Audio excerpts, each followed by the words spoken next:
Olá, sejam muito bem-vindos a mais um Histórias da Bola. Eu sou a Carol Alvarez e aqui comigo está o nosso querido João Carlos de Freitas. Tudo bem, João? Oi, Carol, tudo bem?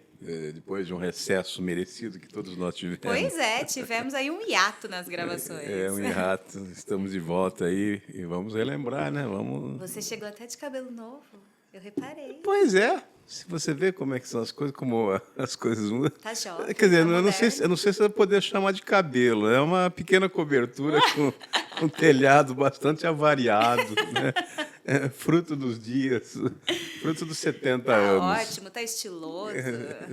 E você também. Não, muito Tá obrigada. bonita, pele bonita, risonha. Tô leve, né, Por João? quem? Por quem? Tô livre, leve e solta. Coisas do coração, coisas do É, coração. exatamente. É, tá bom. E a história de Ô, hoje, qual que é a ô, resenha? Carol, hoje nós vamos dar uma viajadinha logo ali, né, 1991. A gente já contou muito dessa história, que é o calvário do Guarani, né? Que terminou bem, né? Não terminou em paixão, terminou bem, porque o Guarani conseguiu acesso naquele ano lá para a Série A do Campeonato Brasileiro. Mas naquele caminho lá, eu já te contei aqui aos amigos também a história do Edson Abobrão, quando vai cobrar o pênalti contra o Coritiba naquele jogo final. Sim. Dei passadas aqui, né, pela epopeia que a gente viveu na imprensa quando viajamos para Bauru, né, Sim. um jogo noroeste, ali queimaram o ônibus da imprensa, aquela coisa toda. Né? Foi um caminho assim, nossa, uma cruz, né? De todos nós, né? E o Guarani inserido. Ribeirão também, já contei aqui aquele gol que o Bonei, né, fez gol e os caras de Ribeirão não queriam, o juiz segurou daqui, era o Flávio de Carvalho, aí o Roberto Diogo falou, não, foi gol, o juiz foi lá e deu o gol. Aí o que aconteceu? Após essa partida do Coritiba, que deu aqui em Campinas o acesso ao Guarani naquele ano, aí tinha a famosa decisão do campeonato, que até hoje existe, né? Os dois finais, dois é assim, os dois classificados vão decidir o campeonato. É menos relevante porque o pessoal luta para subir, né? A glória maior é subir. E esse jogo final ele é a cereja do bolo. O Guarani ganhou aqui na região sul, sudeste e sul, e lá na região norte e nordeste ganhou o Paysandu. Então as duas equipes subiram. Então nesse jogo final, que elas precisavam decidir o campeonato, o time de melhor campanha, ele tinha o direito de fazer o segundo jogo em casa. E o Paysandu tinha a melhor campanha. A campanha do Guarani era inferior à do Paysandu. Fizeram duas partidas. Uma partida foi aqui em Campinas, muito disputada, e assim, badalada, né? Deu ali umas 10 mil pessoas, tá? Foi um jogo badalado. E nesse jogo, o Paysandu, ele revelou um menino, o seu pai conheceu ele. O pessoal fala assim, mas você sempre cita o Vadão, Vadão, Vadão. Lógico, né? Eu tenho a extensão do Vadão aqui. Então me ajuda, inclusive, né? Com certeza. Me inspira, me ajuda. Tudo isso faz parte da história, né? Com certeza. Seu pai está na história, mas você também não deixa de estar, porque você estava junto sempre, né, Carol? Sempre Sempre participando. participando. Sabe? Você era a lampadinha, né? A lampadinha do Vadão, né? Esse time do Paysandu, ele tinha esse jogador que era badalado, chamava-se Cacaio. Cacaio era um ponteiro, sabe, assim, como é que é? Um afrodescendente, né? Bem apessoado, sabe? Como diz aquela música do Billy Blanco, né? Na gafieira, segue o baile calmamente, né? Então ele era daqueles dançarinos, não é mesmo? Gostava de Uma né? dança de Uma salão. dança. E ele era vamos dizer assim, né? Era um preto bonito, né? Mas jogava muito, era um grande jogador e tinha muita velocidade e estava assim alta, né? Eu acho que o mundo inteiro queria que o Cacaio fosse jogador, e todo mundo estava atrás dele. E aí quando ele veio jogar em Campinas, como ele era ponta direita, o Guarani tinha um lateral esquerdo muito folclórico, que era também de inúmeras histórias, assim, toda, como é que a gente fala assim, atrapalhadinho, né? Acho que você conheceu ele, chamava-se Valmir. Não me lembro. Você não lembra, mas trabalhou com seu pai, né? Seu pai trabalhou com ele. O Valmir, ele acho que é de Arara, se eu não estiver enganado. Ele chegou ao Guarani como lateral direito, fez uma carreira, né? Depois nesse time ele jogou como lateral esquerdo. Depois ele jogou na Ponte em 97, quando a Ponte sobe para a divisão principal. Ele estava no elenco, né? Ele era ali ele já era volante. Então ele fez uma história, construiu uma história aqui no futebol de Campinas. Mas ele era um barato, né? Cheio de história, cheio de quase, aquelas coisas todas. Aí nesse jogo primeiro, aqui em Campinas, um jogo disputado, o Guarani ganhou o jogo de 1-0. Um jogo ferrado, né? Um jogo assim equilibrado. Muito bem. Aí vai lá para Belém. O Guarani precisava manter o empate, pelo menos, né? Ganhou aqui, se pelo menos empatasse lá, dava Guarani. Perdesse de 1-0, a famosa cobrança de pênaltis, e 2 para cima aí dava Paysandu. Muito bem. Aí, nessa preparação, naquela coisa e tal, o grande jogador do Paysandu era o Cacaio. Então, todo mundo tinha que se preocupar com ele.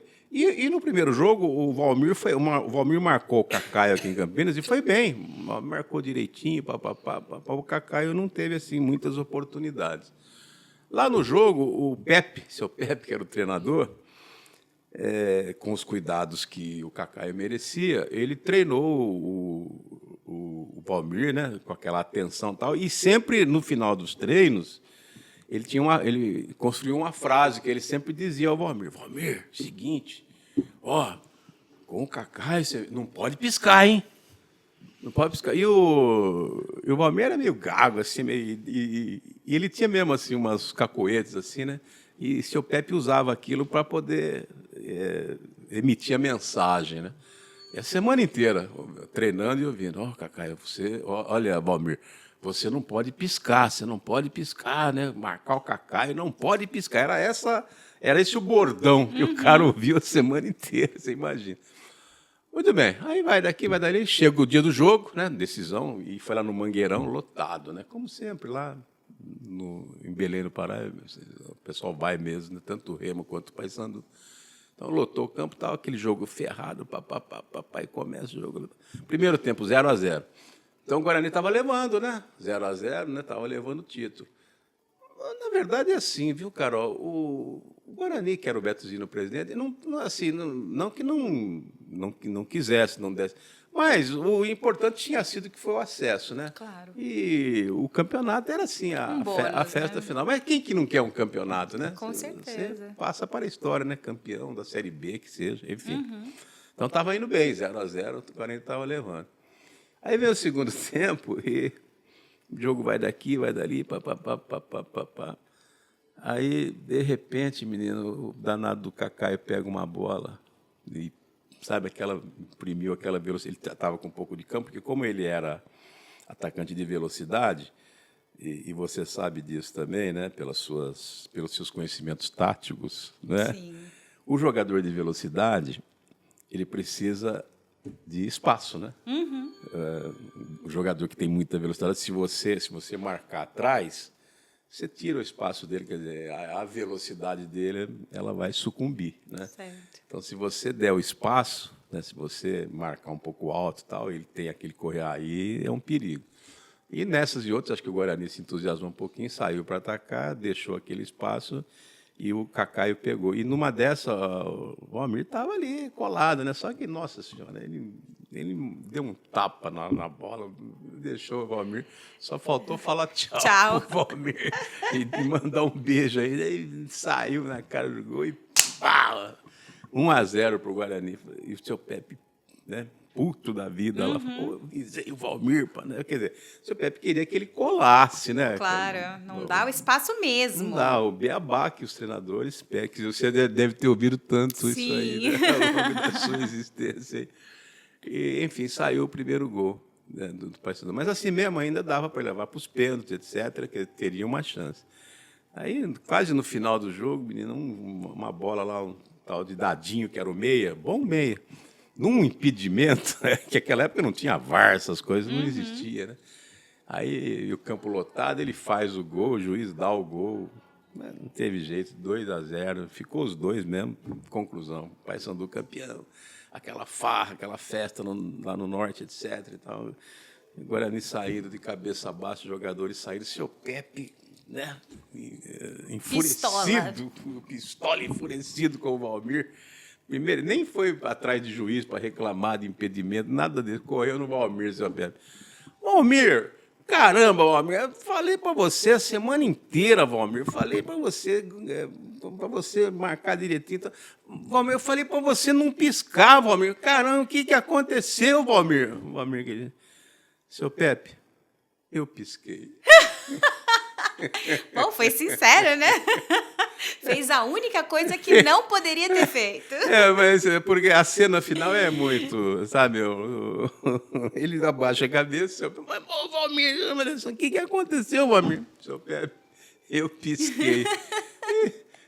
Judiação. O seu Pepe olhou assim e falou assim, ai, meu Deus, eu vou falar o quê para ele, né? Mania de piscar. Seu Pepe deve ter pensado, eu tenho pecado para pagar, Eu tenho pecado para pagar. Essa história quem conta é o seu Pepe, inclusive, né? Eu peguei dele essa história. Muito boa. E é muito boa, porque o seu Pepe conta com aquele humor, né, de anos 60 que ele tem. E o Valmir se resignou. Uma meia-culpa, né? Disse, mas tudo bem, terminou bem. Fazer o quê, né? Acontece, né? Acontece. Portanto, viu, Carol? Cuidado para não pisca. Não pisca. Você piscou, a casa cai. Não pisco mais. Você andou piscando aí. Não, tô quietinha. Tá certo. Tá certo, João. Obrigada. Se você gostou dessa história e quiser rever ou conhecer as outras, é só acessar o nosso canal no YouTube ou o site do jornal, diariocampineiro.com.br. Até a próxima!